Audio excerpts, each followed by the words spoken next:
അല്ലാഹുവിന്റെ വിശുദ്ധ ഖുർആൻ സൂറത്തുൽ മുനാഫിഖൂൻ ഓരോ വെള്ളിയാഴ്ചയിലും നമ്മൾ കേൾക്കുന്ന ഒരു ആയത്തല്ലേ സഹോദരങ്ങളെ.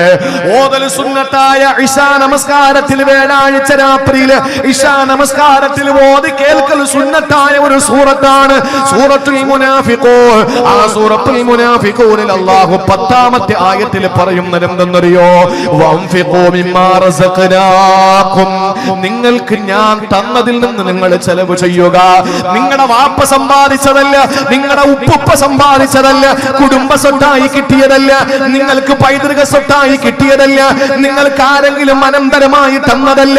അല്ലാഹു പറയുന്നു, ഞാനാടാ നിങ്ങൾക്ക് തന്നത്, ഞാനാ നിങ്ങൾക്ക് സമ്പത്ത് തന്നത്. മാലിക്കുൽ മാൽ ഞാനാണ്, സമ്പത്തിന്റെ ഉടമ ഞാനാണ്. ഞാൻ തന്നതിൽ നിന്ന് നീ കൊടുക്ക്, ഞാൻ തന്നതിൽ നിന്ന് നീ ചെലവ് ചെയ്യ്, ഞാൻ നൽകിയതിൽ നിന്ന് നീ പാവപ്പെട്ട പെൺകുട്ടിയെ കെട്ടിക്കാൻ കൊടുക്ക്, ഞാൻ നിനക്ക് നൽകിയതിൽ നിന്ന് പള്ളിക്ക് കൊടുക്ക്, ഞാൻ നിനക്ക് നൽകിയതിൽ നിന്ന് പാവങ്ങൾക്ക് വിശപ്പ് മാറ്റി കൊടുക്ക്. ഇത് അല്ലാഹു പറഞ്ഞിട്ട് പറയുന്നത് എന്തെന്നറിയോ? എപ്പോഴാണ് മിൻ ഖബലി യഅതിയ അഹദകുമുൽ മൗത്ത്, നിങ്ങൾക്ക് മരണമെന്ന പ്രതിഭാസം വരുന്നതിന് മുമ്പ്, മരണം നിങ്ങൾക്ക് വന്നണയും മുമ്പ് നിങ്ങൾ കൊടുക്കണേ വിശുദ്ധ ഖുർആൻ. ആ സമയത്ത് അല്ലാഹു പറയുകയാണ്, മരിക്കാൻ നേരത്തൊരു മനുഷ്യന്റെ വിലാപം എന്തെന്നറിയോ? അല്ലാഹു പറയുകയാണ്, ഫയഖൂല റബ്ബി ലൗലാ അഖർതനി ഇലാ അജലിൻ ഖരീബ്.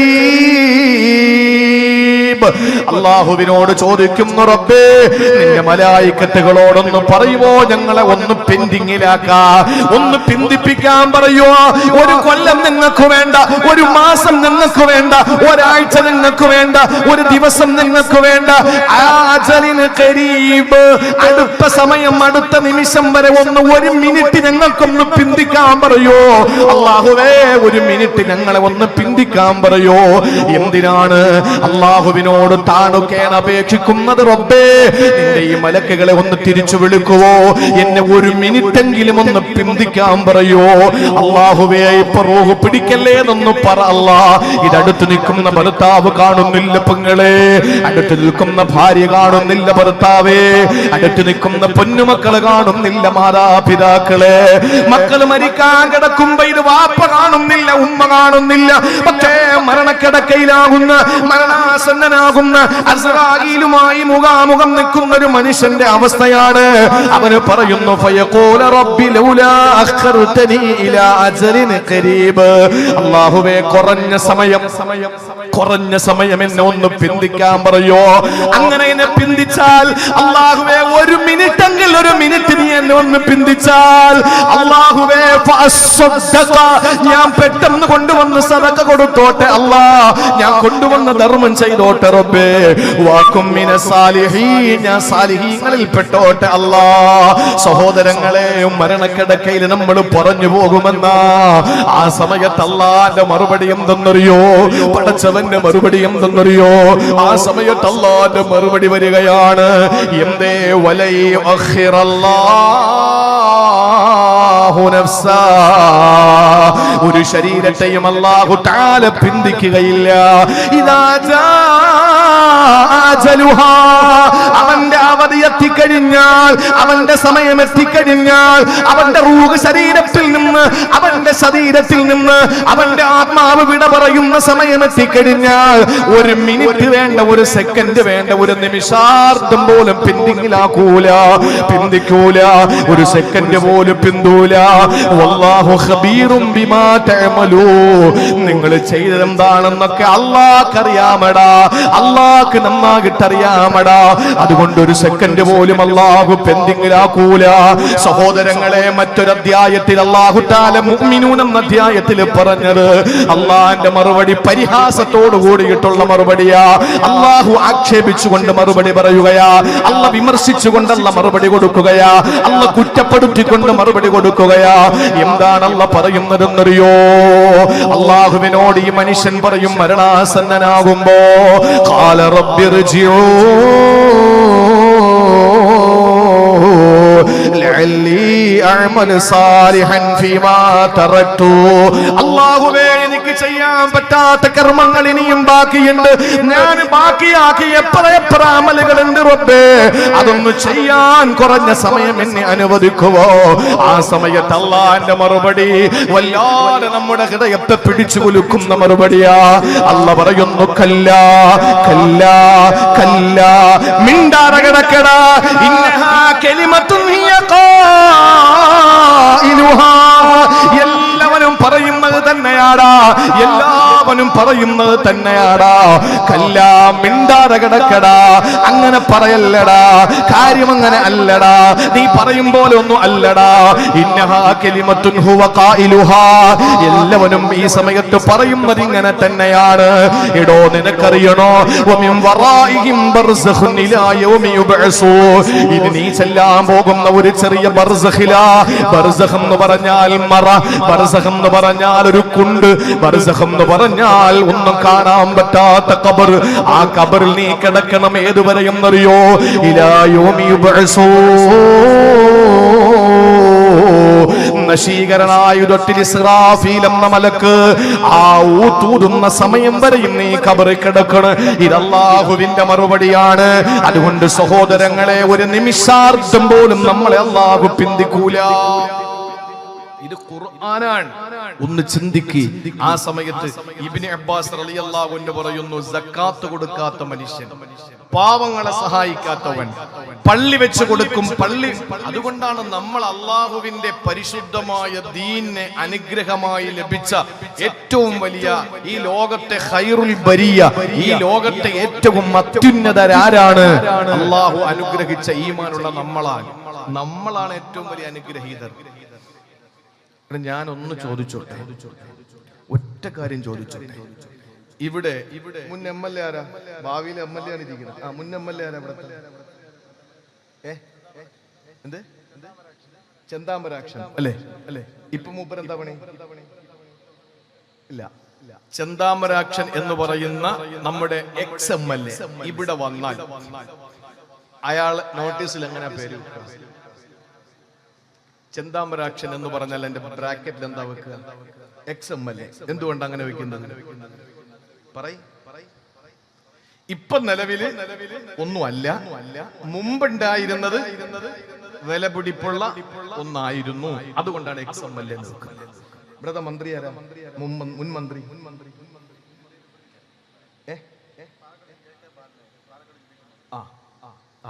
AK ബാലൻ. അദ്ദേഹം ഇവിടെ വന്നാൽ, ഈ പരിപാടിക്ക് സമൂഹ വിവാദത്തിന് വന്നാൽ മുൻ അല്ലെങ്കിൽ എക്സ് മന്ത്രി എന്ന് വെക്കും അല്ലെ, എക്സ് മിനിസ്റ്റർ. കാരണം എന്താ?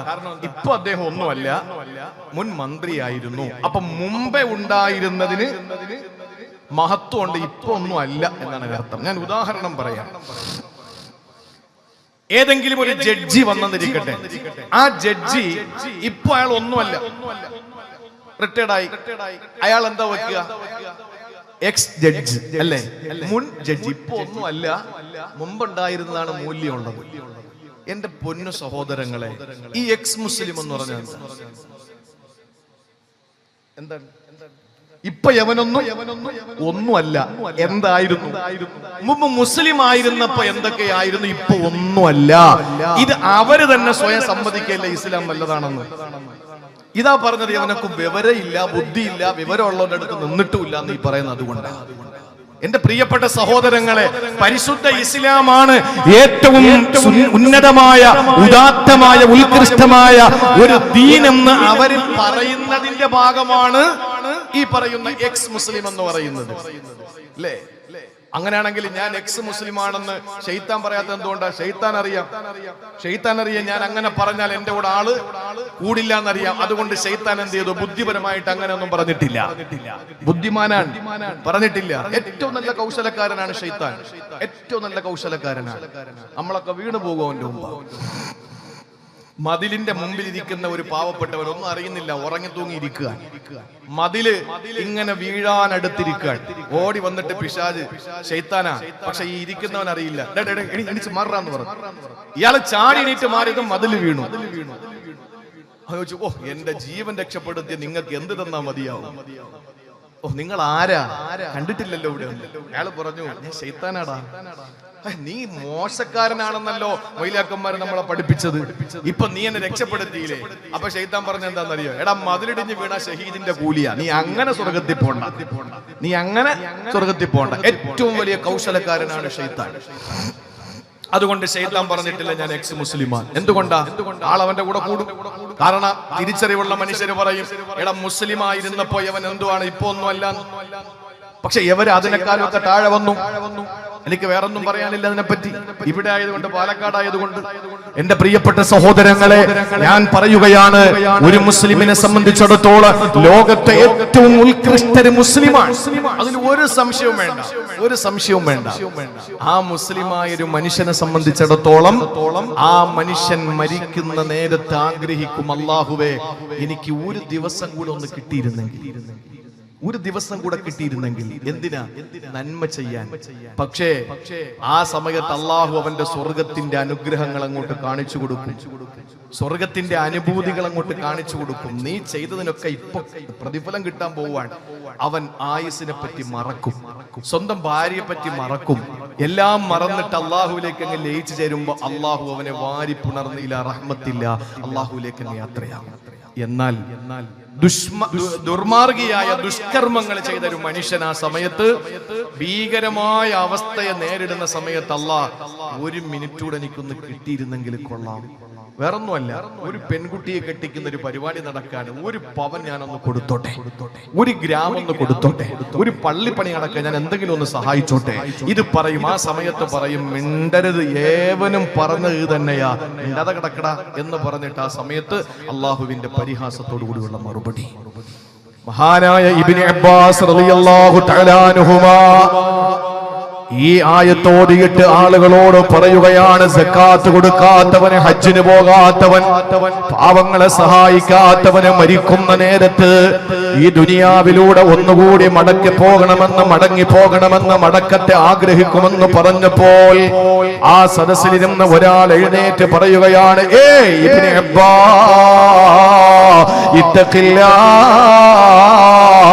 അല്ലാഹനെ സൂക്ഷിച്ചു വേണം വർത്തമാനം പറയാ. ഇത് കാഫിരീങ്ങളെ പറ്റിയല്ലേ അള്ളാഹു പറഞ്ഞത്, അല്ലാതെ മോമിനീങ്ങൾ മടക്കം ആഗ്രഹിക്കൂലല്ലോ എന്ന് പറഞ്ഞപ്പോ ഇബ്നു അബ്ബാസ് റളിയല്ലാഹു അൻഹു പറഞ്ഞതെന്തെന്നറിയോ? സഹോദരാ, നിങ്ങൾക്കറിയാത്തത് കൊണ്ടാ ഖുർആൻ ഞാൻ നിങ്ങൾക്ക് പറഞ്ഞു തരാ.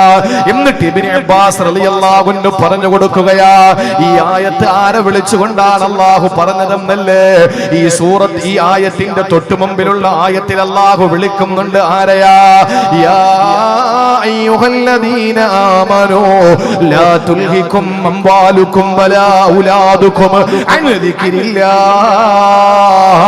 വമൻ യഫ്അൽ ദാലിക ഫഉലൈക ഹുമുൽ ഖാസിറൂൻ. അല്ലാഹു വിളിച്ചത് മുഅ്മിനീങ്ങളെയാ. അതുകൊണ്ട് തന്നെ അല്ലാഹു മുഅ്മിനീങ്ങളോടാണ് ഇത് പറയുന്നത്. അതുകൊണ്ട് എന്നെ കേൾക്കുന്ന വിശ്വാസികളായ സഹോദരീ സഹോദരന്മാരെ, മരിക്കുന്ന നേരത്തെ സദഖ കൊടുക്കാൻ നിങ്ങൾ ആഗ്രഹിക്കും, പക്ഷേ കാര്യമില്ല. അതാണ് അല്ലാഹുവിന്റെ റസൂല് പറഞ്ഞത്, മരിക്കും മുമ്പ് നീ സദഖ കൊടുക്കണം. വലാ തുംഹിൽ സദഖ, ഒരിക്കലും സദഖ പിന്നെയാകാമെന്ന് നീ കരുതല്ലേ. എന്തുകൊണ്ടാണ് നീ അവസാന റൂഹ് തൊണ്ടക്കുഴിയിലെത്തുമ്പോ നീ പറയുന്നത്, തഖൂല ലിഫുലാനിൻ കദാ വലിഫുലാനിൻ കദാ വലിഫുലാനിൻ കദാ. അല്ലാഹുവിന്റെ റസൂൽ എത്ര അർത്ഥവത്തായി നമ്മെ പഠിപ്പിക്കുകയാ. മരിക്കുന്ന നേരത്ത് മനുഷ്യര് പറയുമത്രേ, ലിഫുലാനിൻ കദാ, അവക്കത്ര കൊടുക്ക്, ലിഫുലാനിൻ കദാ, യവനത്ര കൊടുക്ക്, വലിഫുലാനിൻ കദാ, അവിടെ പള്ളിയിൽ ഇത്ര കൊടുക്ക്. മരിക്കാൻ ആശുപത്രിയിൽ കിടക്കുന്ന സമയത്ത് വാപ്പ പറയും, മോളെ പള്ളിക്കത് കൊടുക്ക്, അവിടെ പെണ്ണിനെ കെട്ടിക്കാൻ ഇത്ര കൊടുക്ക്. ആ സമയത്ത് റസൂലുള്ളാഹിന്റെ മറുപടി എന്താണ്? അപ്പോൾ നിങ്ങൾ പറഞ്ഞിട്ട് കാര്യമില്ല. എന്തുകൊണ്ടെന്നറിയോ? നിങ്ങൾ പറഞ്ഞില്ലെങ്കിലും അത് അങ്ങനെ തന്നെ നടക്കും. നിങ്ങൾ ഇനി പറയണ്ട, നിങ്ങളുടെ കാര്യം കഴിഞ്ഞു. നിങ്ങൾ പറഞ്ഞില്ലെങ്കിലും അവിടെ അവൾ കുറച്ച് കൊടുക്കും, ഇവിടെ കുറച്ച് പേര് കൊണ്ടുപോകും. നിങ്ങൾ എപ്പോ കൊടുക്കണമായിരുന്നു? ജീവിച്ചിരിക്കുന്ന സമയത്ത്, ആരോഗ്യമുള്ള സമയത്ത് കൊടുക്കണമായിരുന്നു. നിങ്ങൾ നോക്ക്, ബഹുമാനപ്പെട്ട ദുബായ് UAE-യുടെ രണ്ടാമത്തെ പ്രസിഡന്റ്, ബഹുമാനപ്പെട്ട ആ അവിടുത്തെ രാഷ്ട്രപിതാവിന്റെ പ്രിയപ്പെട്ട മകൻ കൂടിയായ ഷെയ്ഖ് ഖലീഫ ഇബ്നു സായിദ് നഹിയാൻ അദ്ദേഹം വഫാത്തായി. 3-4 ദിവസം മുമ്പ് അദ്ദേഹം വഫാത്തായി. എല്ലാവരും സങ്കടത്തിലായ ഒരവസ്ഥയായിരുന്നു. കാരണം നമ്മുടെ പെറ്റമ്മയാണ് ഇന്ത്യയെങ്കിൽ നമ്മുടെ പ്രവാസികളുടെ പോറ്റമ്മയാണ്, വളർത്തമ്മയാണ് ദുബായ് അല്ലേ? അതുകൊണ്ട് എല്ലാവർക്കും വലിയ വിഷമമായിരുന്നു. പിന്നെ ഷെയ്ഖ് സായിദിന്റെ പ്രിയപ്പെട്ട മകൻ ഖലീഫ ഇബ്നു സായിദ് അദ്ദേഹത്തിന്റെ മിടുക്ക് കൊണ്ട് നിർമ്മിച്ചതാണ് ബുർജ് ഖലീഫ അല്ലേ? Burj Khalifa. ആ ബുർജ് ഖലീഫ ഇന്നും അങ്ങനെ തന്നെ നിൽക്കുന്നില്ലേ? 3ാമത്തെ പ്രസിഡന്റ് അദ്ദേഹത്തിന്റെ അനുജൻ കൂടിയായ ഷെയ്ഖ് സായിദിന്റെ പ്രിയപ്പെട്ട 2ാമത്തെ മകൻ കൂടിയായ മുഹമ്മദ് ബിൻ സായിദ് നഹിയാൻ അത് ഏറ്റെടുത്തു. UAE ഭരണം ഏറ്റെടുത്തിരിക്കുന്നു. ഇപ്പോ ഖലീഫ ഇബ്നു സായിദ് നഹിയാൻ എന്തുണ്ട്? ബുർജ് ഖലീഫ ഉണ്ടോ? ഇല്ല. അദ്ദേഹത്തിനുള്ളത് ഖബർ ഖലീഫ. അദ്ദേഹത്തിന്റെ 2 കല്ല് ഊന്നി വെച്ചിട്ടുള്ള 2 കല്ല് കുഴിച്ചു വെച്ചിട്ടുള്ള ഖബർ മാത്രം. പിന്നെ അദ്ദേഹത്തിന്റെ ഖബറിൽ അദ്ദേഹം ജീവിതത്തിൽ ചെയ്ത സുഹൃതങ്ങളും മാത്രം. മരിക്കാൻ നേരത്ത് പറയാണ്, ബുർജ് ഖലീഫ അനിയ നീ തന്നെ എടുത്തോന്ന് പറഞ്ഞാൽ അത് പറയണോ? പറഞ്ഞില്ലെങ്കിൽ അനിയൻ തന്നെ എടുക്കൂലേ? അല്ലേ? നമ്മൾ എന്തിനാ മരിക്കുന്ന നേരത്ത് ഇന്നാക്ക് അത് കൊടുന്ന് പറയണ്ടോ? അത് അവര് തന്നെ എടുക്കും. പക്ഷെ നമ്മൾ ജീവിച്ചിരിക്കുന്ന സമയത്ത് ആർക്കെങ്കിലും എന്തെങ്കിലും കൊടുത്താൽ അത് മാത്രമാണ് നമ്മുടെ ജീവിതത്തിൽ ഫലം ചെയ്യുക. അതുകൊണ്ട് ഈ ഒരു വിഷയത്തിൽ എന്റെ പ്രിയപ്പെട്ടവരെ, ആ സദഖയുമായി ബന്ധപ്പെട്ട ആയത്തായതുകൊണ്ടാണ് ഞാൻ ഇത്രയും പറഞ്ഞത്. പിരിക്കാൻ വേണ്ടി പറഞ്ഞതല്ല. ഇനി അഥവാ പിരിക്കാൻ വേണ്ടിയാണെങ്കിൽ അതിൽ 1000 വട്ടം സന്തോഷമേ ഉള്ളൂ. കാരണം സ്വന്തം കാര്യത്തിനു വേണ്ടി ഒരുത്തന്റെ മുമ്പിലും കൈ നീട്ടേണ്ട അവസ്ഥ വരുത്തല്ലേ എന്ന് ദ്വാരക്കുന്ന ആളാ. അള്ളാഹു നമ്മളെ കാത്തുരക്ഷിക്കട്ടെ. ഒരു ചായക്ക് പോലും ഒരാളുടെ മുമ്പിൽ ചെന്നിട്ട് കൈ നീട്ടേണ്ട അവസ്ഥ അള്ളാഹു വരുത്താതിരിക്കട്ടെ. അതിന് മറ്റുള്ളവർക്ക് വേണ്ടി നമ്മൾ ആളുകളുടെ മുമ്പിൽ കൈ നീട്ടുന്നതുകൊണ്ട് ഒരു പ്രശ്നവുമില്ല. നമ്മൾ കൈ നീട്ടി യാചിച്ച് ഒരാളെ കെട്ടിച്ചു വിട്ടാൽ ആ പെൺകുട്ടി വിവാഹിതയായി, അവൾ ഗർഭിണിയായി, അവൾ പ്രസവിക്കുന്ന ഓരോ കുഞ്ഞുങ്ങളും വിളിക്കുന്ന ഓരോ അല്ലാഹു അക്ബറിന്, ഓരോ അൽഹംദുലില്ലയ്ക്ക്, ഓരോ സുബ്ഹാനല്ലാഹ്ക്ക് നമുക്കും പ്രതിഫലമില്ലേ? കൊടുത്തവർക്കും കിട്ടൂലേ? അതുകൊണ്ട് ഇന്നിവിടെ ഉദ്ഘാടനം ചെയ്ത് കൊടുത്ത അനീവാജിയുടെ പ്രിയപ്പെട്ട ഭാര്യയോട് പറയാനുള്ളത്, നിങ്ങൾ ഭാഗ്യവതിയാണ്. കാരണം ഇവിടെ വിവാഹിതയാകുന്ന ആ പ്രിയപ്പെട്ട സഹോദരിമാർ അവർ സന്തോഷിക്കുന്ന ഓരോ നിമിഷവും നിങ്ങളുടെ ജീവിതത്തിൽ, കുടുംബത്തിൽ അതിന്റെ അനുഗ്രഹങ്ങൾ വന്നുകൊണ്ടിരിക്കാൻ. ഇവിടെ സഹായിച്ച എല്ലാവർക്കും ആ പ്രതിഫലം അള്ളാഹു കൊടുക്കാൻ, അള്ളാഹു മുറിയാതെ ഒട്ടും കുറയ്ക്കാതെ ആ പ്രതിഫലം കരസ്ഥമാക്കാൻ അള്ളാഹു തൗഫീക്ക് നൽകി അനുഗ്രഹിക്കുമാറാവട്ടെ. എന്റെ പ്രിയപ്പെട്ട സഹോദരങ്ങളെ, നമ്മളെ ദൂർത്തൊക്കെ ഒന്ന് മാറ്റിവെച്ചിട്ട് ഇതുപോലുള്ള കാര്യങ്ങൾക്ക് വേണ്ടി കൊടുത്താൽ മതിയല്ലോ. ദൂർത്ത് മാറ്റിവെക്ക്. ഏറ്റവും കൂടുതൽ വിവാഹത്തിൽ ദൂർത്തുള്ള ആരുടെ വിവാഹമാണ്? നമ്മൾ ഒരു മടിയും ആ വിഷയത്തിൽ വേണ്ട.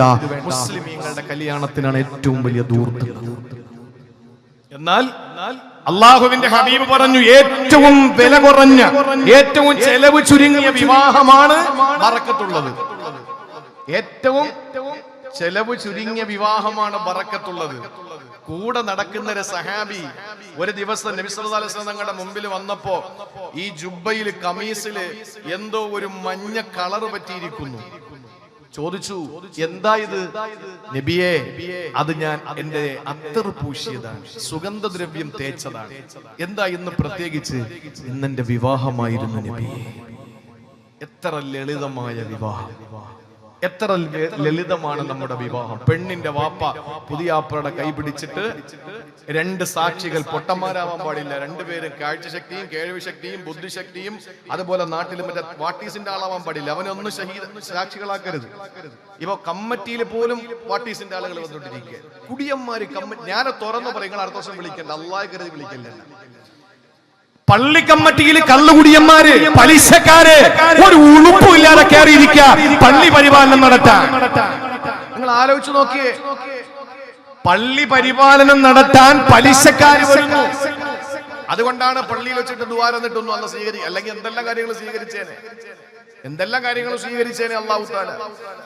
ഞാൻ പറഞ്ഞു വന്നത്, എന്റെ പ്രിയപ്പെട്ട സഹോദരങ്ങളെ, 2 സാക്ഷികളുടെ സാന്നിധ്യത്തിൽ പുതിയ പെണ്ണിന്റെ വാപ്പ അല്ലെങ്കിൽ ഉത്തരവാദിത്തപ്പെട്ടയാള് പുതിയാപ്പിളയുടെ കൈ പിടിച്ചിട്ട്, എന്റെ പ്രിയപ്പെട്ട മകളെ ഞാൻ നിനക്ക് നിക്കാഹ് കഴിച്ച് തന്നിരിക്കുകയാണ്. അപ്പൊ പുതിയാപ്പള പറഞ്ഞു, ഞാനത് സ്വീകരിച്ചിരിക്കുകയാണ്. ഭാര്യയും ഭർത്താവും. ഇതാണ് ഇത്ര ലളിതമാണ് നിക്കാഹ്.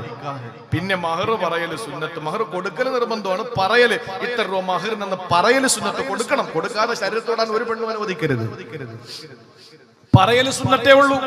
ഞാൻ പറഞ്ഞത് എന്റെ പ്രിയപ്പെട്ട സഹോദരങ്ങളെ, ബാക്കിയുള്ളത് അങ്ങോട്ട് കൊണ്ടുവന്ന് മോതിരയിടല്, ഇങ്ങോട്ട് കൊണ്ടുവന്ന് മൊബൈൽ കൊടുക്കല്, അങ്ങോട്ട് കൊണ്ടുവന്ന് അലമാര കൊടുക്കല്, ഇങ്ങോട്ട് കൊണ്ടുവന്ന് കപ്പക്കൊല, ഇതൊക്കെ നമ്മൾ ഉണ്ടാക്കിയതാണ്. ഇതൊക്കെ ഉണ്ടാക്കിയത് എന്താ പ്രശ്നം എന്ന് ചോദിച്ചാൽ, പൈസ ഉള്ളോ എന്ത് ചെയ്യട്ടെ, അങ്ങോട്ട് കൊണ്ടുവന്ന് 25 പവൻ, ഇങ്ങോട്ട് വരുമ്പോ പെണ്ണിന്റെ വാപ്പാക്കൊരു വാച്ച്, പെണ്ണിന്റെ പിന്നെ പുതിയാപ്പളയുടെ വാപ്പാക്കൊരു വാച്ച്, പുതിയാപ്പളയുടെ ഉമ്മാക്കൊരു വള. അപ്പൊ ഇതൊക്കെ ഇടുമ്പോ ഇവർ അങ്ങോട്ട് പോകുമ്പോഴും രണ്ടെണ്ണം അങ്ങോട്ട് ഇട്ട് കൊടുക്കും. മത്സരമാണല്ലോ, ഇതൊരു മത്സരമാണ്. അവരെന്താ വെക്കുന്നത്? മട്ടൻ. എന്നാ പിന്നെ നമ്മളും കുറയ്ക്കേണ്ട, നമ്മളും മട്ടൻ ആയിക്കോട്ടെ. ഇതാണ് മത്സരം. ഈ പണം ഉള്ളവൻ എന്തൊക്കെ ചെയ്യണമെന്ന് ആഗ്രഹിച്ച് ഇങ്ങനെ നടക്കുക. അതുകൊണ്ട് എന്താ ദോഷം എന്നറിയോ? ഇതേപോലെ സ്റ്റേജ് കിട്ടിയിട്ട് പെൺകുട്ടികളെ കല്യാണം കഴിപ്പിച്ചയക്കാൻ നമ്മൾ യാചിക്കേണ്ടി വരുന്നു. അതാണ് സംഭവിക്കുന്നത്. അള്ളാഹു നമ്മുടെ എല്ലാ ആർഭാടങ്ങളും എല്ലാ ദൂർത്തും അള്ളാഹു മാറ്റിത്തരട്ടെ. സഹോദരങ്ങളെ, അള്ളാഹുവിന്റെ ഹബീബ് സല്ലല്ലാഹു അലൈഹി വസല്ലമ തങ്ങളുടെ മുന്നിൽ ഞാനൊരു ദൂർത്തില്ലാത്ത ഒരു മനുഷ്യൻ, നമ്മൾ കരുതും ഇത്രയും ലുബ്ധനായ ഒരു മനുഷ്യനോ, എന്തിനാണ് അദ്ദേഹം ലുബ്ധ് കാണിച്ചതെന്ന് ഞാൻ പറഞ്ഞുതരാം. ഒരിക്കൽ നബി സല്ലല്ലാഹു അലൈഹി വസല്ലം തങ്ങളുടെ മുമ്പിലേക്ക് ഒരാൾ വന്നിട്ട് പറഞ്ഞു, യാ റസൂലല്ലാഹ്, എന്റെ ജീവിതത്തിൽ ഏറ്റവും വലിയൊരു അഭിലാഷമാണ് ഒരു വീട് വെക്കുക എന്നുള്ളത്. പക്ഷെ ഒരു നിവൃത്തിയില്ല, എന്നൊന്ന് സഹായിക്കണം. ആരെടുത്താവെന്ന് പറയുന്നത്? കിടക്കുന്ന വിരിപ്പിൽ നിന്ന് എഴുന്നേൽക്കുമ്പോൾ ഈത്തപ്പന ഓലയുടെ അടയാളം അള്ളാഹുവിന്റെ ഹബീബിന്റെ റിസാലത്തിന്റെ പൂമേനിയിൽ പറ്റുന്ന അള്ളാഹുവിന്റെ പ്രിയപ്പെട്ട പ്രവാചകൻ സല്ലല്ലാഹു അലൈഹി വസല്ലം തങ്ങളുടെ മുന്നിൽ വന്നിട്ട് ഒരാള് പറയാണ്, എനിക്ക് വീട് നിർമ്മിക്കണം, അതിനെന്തെങ്കിലും ഒരു സഹായം തരണം. എന്തു കൊടുക്കാനാ? ഇതിന്റെ പ്രവർത്തകരോട് അപേക്ഷകളിലൂടെ ജനങ്ങൾ സമീപിച്ചപ്പോൾ അവര് ചെയ്തത് എന്താണോ അത് അള്ളാന്റെ റസൂല് ചെയ്ത കാര്യമാണ്. എന്താ എവര് ചെയ്ത്? എന്താ? നിങ്ങളെയൊക്കെ വിളിച്ചു കൂട്ടി, എന്നിട്ട് കഴിവുള്ളവരോട് പറഞ്ഞ് എന്തെങ്കിലുമൊക്കെ കൊടുക്കിന്ന് പറഞ്ഞു. ഈ വന്ന മനുഷ്യനോട് അള്ളാന്റെ ഹബീബ് പറയുകയാണ്, പോകുമോ അബ്ദുറഹ്മാൻ ഇബ്നു ഔഫ്? സമ്പന്നനാണ്, സമ്പന്നതയുടെ മടിത്തട്ടിലാണ് ജീവിക്കുന്നത്. അബ്ദുറഹ്മാൻ ഇബ്നു ഔഫിന്റെ വീട്ടിൽ ചെല്ലുവോ? എന്നിട്ട് ഞാൻ പറഞ്ഞു വിട്ടതാണെന്നൊന്ന് പറയുവോ? അവിടെ ചെന്നാൽ വീട് നിർമ്മിക്കാനുള്ള സഹായം നിങ്ങൾക്ക് തരും. പോകുമോ? ആ പാവപ്പെട്ട സഹോദരന്റെ ജീവിതത്തിന്റെ എല്ലാമാണ് ഒരു ഭവനം. ആഗ്രഹത്തോടെ, അഭിലാഷത്തോടെ, പരീക്ഷയോടെ, പ്രത്യാശയോടെ, ജിജ്ഞാസയോടെ ഇബ്നു ഔഫ് റളിയല്ലാഹു അൻഹുവിന്റെ വീട്ടിലേക്ക് പോകുമ്പോ ഇബ്നു ഔഫ് റളിയല്ലാഹു അൻഹുവിന്റെ വീട്ടിന്റെ മുമ്പിൽ ചെന്ന് നിൽക്കുന്ന ആ സാധുവായ സഹോദരനെ കേൾക്കുന്നത് എന്തെന്നറിയോ? ഇബ്നു ഔഫ് റളിയല്ലാഹു തആല അൻഹുവിന്റെ വീടിന്റെ അകത്തളത്തിലൊരു ബഹളമാണ്. എന്താ ബഹളം? ഭാര്യയും ഭർത്താവും തമ്മിൽ വാക്കേറ്റമാണ്, വഴക്ക് കൂടുകയാ. എന്താണ് ഭാര്യയും ഭർത്താവും തമ്മിൽ നടന്ന വാക്പേറ്റം എന്നറിയോ? അവിടെ എണ്ണ വിളക്കാണ് കത്തിക്കുന്നത്. ഇന്നത്തെ പോലെ വിദ്യുത് ശക്തിയുടെ പ്രവാഹമില്ലല്ലോ. അവിടെ ഒരു കുപ്പി എടുത്തിട്ട് അതിനകത്ത് എണ്ണ ഒഴിച്ചിട്ട് അതിലൊരു തിരിയിട്ടിട്ട് ആ തിരിയുടെ ഒരു അഗ്രഭാഗത്ത് തീ കൊളുത്തിയിട്ട് അതാണ് അവിടെയുള്ള പ്രകാശം എന്ന് പറയുന്നത്. സഹോദരങ്ങളെ, മഹാനായ ഇബ്നു ഔഫ് നോക്കുമ്പോ തന്റെ പ്രിയപ്പെട്ട ഭാര്യ അതുവരെ കത്തിയിരുന്ന തിരിയെടുത്ത് പുറത്തിട്ടിരിക്കുകയാ. നോക്കുമ്പോൾ കുറച്ചുകൂടി കത്താൻ ബാക്കിയുണ്ട്. ഇതെന്തിന് നീ നശിപ്പിച്ചു എന്ന് ഇബ്നു ഔഫ് തങ്ങൾ ചോദിക്കുമ്പോ അതപ്പറല്ലേ ഉള്ളൂ എന്ന് ഭാര്യ മറുപടി പറയുകയാ. അപ്പറേ ഉള്ളൂ എന്ന് ലാഘവത്തോടെ പറയുന്നു പെണ്ണെ. ഇത് അല്ലാഹുവിന്റെ അടുത്ത് സമാധാനം പറയണ്ടേ എന്ന് ഭർത്താവും പറയുന്നു. ഞാൻ എന്തു ചെയ്യാനാ, സംഭവിച്ചു പോയി എന്ന് ഭാര്യയും പറയുന്നു. ഈ വാഗ്വാദമാണ് പുറത്തു നിന്ന് കേൾക്കുന്നത്. ആരാ?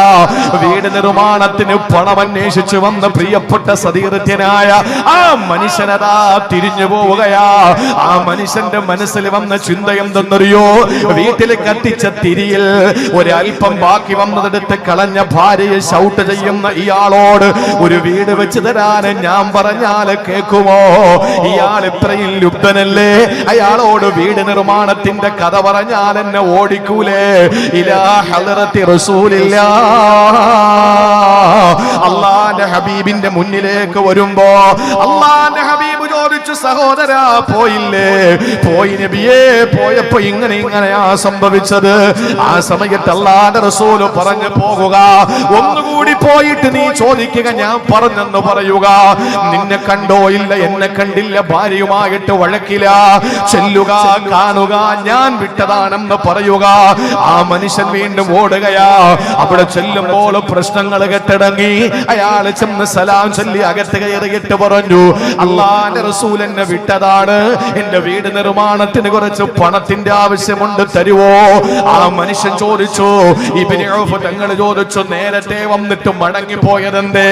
അയാൾ പറഞ്ഞു, വന്നപ്പോ നിങ്ങൾ ഇങ്ങനെ ബഹളത്തിലായപ്പോ എനിക്ക് നിങ്ങളെ സഹായിക്കൂലെന്ന് തോന്നിപ്പോയി. കേവലം ഒരു തിരി പോലെ കളയാതെ ലുബ്ധനായ നിങ്ങൾ എന്നെ സഹായിക്കില്ലെന്ന് എനിക്ക് ഉറപ്പുണ്ടായി. അതുകൊണ്ടാണ് ഞാൻ മടങ്ങിപ്പോയത്. ചോദിച്ചു, പിന്നെന്തിനാ ഇപ്പൊ വന്നത്? എന്റെ ഹബീബ് പറഞ്ഞു പോകാൻ, അതുകൊണ്ട് ഞാൻ വന്നതാ. മഹാനായ അബ്ദുറഹ്മാൻ ഇബ്നു ഔഫ് റളിയല്ലാഹു അൻഹു അകത്ത് കയറി ഒരു സഞ്ചി നിറച്ച് പണം എടുത്തുകൊണ്ടുവന്നു. ആ മനുഷ്യന്റെ കയ്യിൽ കൊടുത്തിട്ട് പറഞ്ഞു, വീട് വെക്കുക. എന്നിട്ട് പോകാൻ ഇറങ്ങുമ്പോ ആ മനുഷ്യനെ വിളിച്ചിട്ട് ഇബ്നു ഔഫ് റളിയല്ലാഹു അൻഹു പറഞ്ഞ മറുപടി എന്തെന്നറിയോ? നേരത്തെ ചോദിച്ചില്ലേ ഒരു തിരി കളഞ്ഞതെന്തിനാണെന്ന്? അങ്ങനെ ഉണ്ടാക്കുന്നത് ഇങ്ങനെ കൊടുക്കാനാ. ഞാനങ്ങനെ ഉണ്ടാക്കുന്നത് ഇങ്ങനെയുള്ളവർക്ക് കൊടുക്കാനാ എന്ന് പറഞ്ഞാൽ ലുബ്ധിച്ച് ഞാൻ പിടിച്ചു വെച്ച് ഓരോന്ന് ചെലവ് ചെയ്യുന്നത് എന്തിനെന്നറിയോ? ദൂർത്തായി കളയാനല്ല, മറിച്ചത് ശേഖരിച്ചു വെച്ചിട്ട് ആവശ്യക്കാർക്ക് കൊടുക്കാനാ. എന്തൊരു ധീരോദത്തമായ, എത്ര മഹോത്തരമായ, എത്ര മനോഹരമായ കാഴ്ചപ്പാടാണ് മുസ്ലിമേ! ഇങ്ങനെയല്ലേ നമ്മൾ ചെയ്യേണ്ടത്? ഒരു മുസ്ലിമിന്റെ വീടിന്റെ കല്യാണത്തെ പറ്റി ഒന്ന് ചിന്തിച്ചു നോക്ക്. ഒരു 10, 15 അല്ലെങ്കിൽ 25 അല്ലെങ്കിൽ 50 പവനോ കല്യാണത്തിന് നീ നിന്റെ മകൾക്ക് സ്വർണം കൊടുക്ക്, അതിലൊന്നും ഒരു പ്രശ്നമല്ല. നിന്റെ സമ്പത്തനുസരിച്ച് നിനക്ക് കൊടുക്കാം, അതൊന്നും ഒരു പ്രശ്നമല്ല. അതിന്റെ പേരിൽ പലിശയ്ക്ക് പണം എടുക്കുന്നതല്ലേ പ്രശ്നം? അതിന്റെ പേരിൽ ലോൺ എടുക്കുന്നതല്ലേ പ്രശ്നം? നിന്റെ ഉള്ളത് കൊടുക്ക്, ഉള്ളത് മതിയെന്ന് പറഞ്ഞ് കല്യാണം കഴിക്കാൻ തയ്യാറാകണം ചെറുപ്പക്കാര്.